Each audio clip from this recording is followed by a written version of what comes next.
Valvular heart disease is a condition in which the heart valves of the patient are affected by a disease process that results in either the valve not being able to open adequately or not being able to close adequately. This will result in several situations called either stenosis of the valve or regurgitation of the valve. So stenosis of the valve refers to a condition where the valve is become narrow and is obstructing the blood flow. A regurgitation is a condition where the valve starts leaking and thereby causing dysfunction of the valve. Mitral valve is an important valve which is located on the left side of the heart, which guards the connection between the left atrium, the upper chamber, and the left ventricle, the lower chamber. So when the valve gets affected by a disease process, it is called mitral valve disease. So many patients who have this disease of the mitral valve, either because it's becoming excessively narrow or because of it becoming causing excessive leakage of back leakage of blood, then a situation comes when the valve will have to be replaced. So mitral valve replacement is a commonly performed surgery for patients who have mitral valve disease.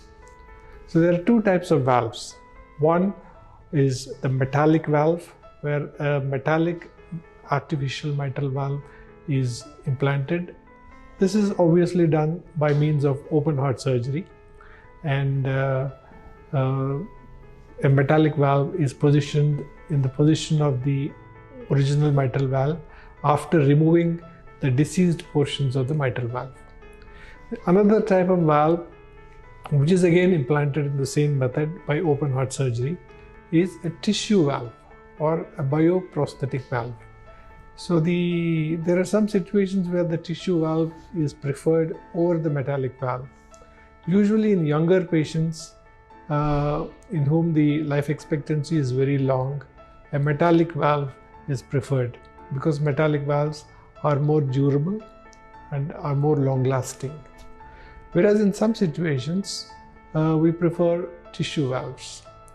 The reason why we prefer tissue valves in some patients is because in patients who have a mitral valve, they need to take a blood thinner medication lifelong. So these blood thinner medications have some problems. They need to be monitored every month with a blood test. And then the values of the blood tests keep fluctuating up and down erratically, and the effect of the medicine is influenced by several factors, including several items of food that the patient may consume in his diet. So there are some challenges in using this blood thinner medication in patients who have a replaced mitral heart valve. To overcome this problem, especially in older people, in people who are 65 years or older, when a mitral valve needs to be replaced, it is customary to replace with what we call a tissue valve. A tissue valve is usually derived from the outer covering of the heart called the pericardium of an animal. It's either a buffalo or it's a pig. So from the outer covering of the heart of one of these animals, the artificial tissue valve is prepared, and that is sewn surgically by means of open heart surgery. So these tissue valves are attractive because they behave more or like the normal heart valve, and yet because they are tissue valves, there is no requirement to take lifelong blood thinner medication. Usually after 3 months, the blood thinner medication can be stopped. So that is the biggest advantage of a tissue valve. However, one problem with tissue valves is that over a period of time, after 10 to 15 years, these valves start deteriorating in their quality. This is called degeneration of a tissue prosthetic valve. So when this kind of degeneration occurs, again the valve starts functioning abnormally. Either it can become narrow or there can be some leakage in the valve.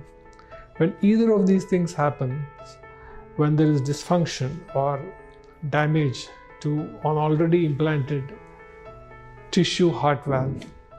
Then comes the question is, what do we do to the patient?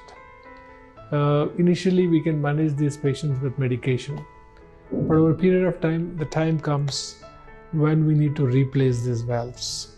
So how do we replace these valves? So all along, traditionally, what we have been doing is subjecting the patient to a second open heart surgery and put another tissue valve after removing this valve.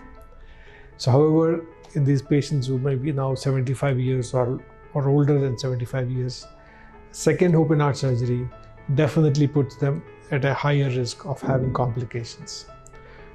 So we had a similar patient recently who had a tissue heart valve implanted upon him surgically through means of an open heart surgery about 15 years ago, and the valve got damaged or degenerated.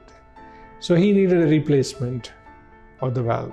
So how do we do it? He was 75 years old and he was at a high risk for going for a second open heart surgery. So we did a novel procedure on this patient. We implanted through a percutaneous procedure, that is without cutting open the chest, through the artery of the leg, we implanted a transcatheter heart valve. It's a catheter which has a heart valve, which we have introduced through the artery in the groin, and by means of without surgery, under local anesthesia, we have gone ahead and implanted this valve in the same place where the previous valve was existing. So this is a valve-in-valve implantation. So implantation of a new tissue heart valve within an old and damaged tissue heart valve by means of a transcatheter procedure without involving open heart surgery. This is called transcatheter mitral valve implantation by a valve-in-valve method. So this procedure was done in about an hour and the patient went home in 2 or 3 days. The patient in fact was walking the very next morning.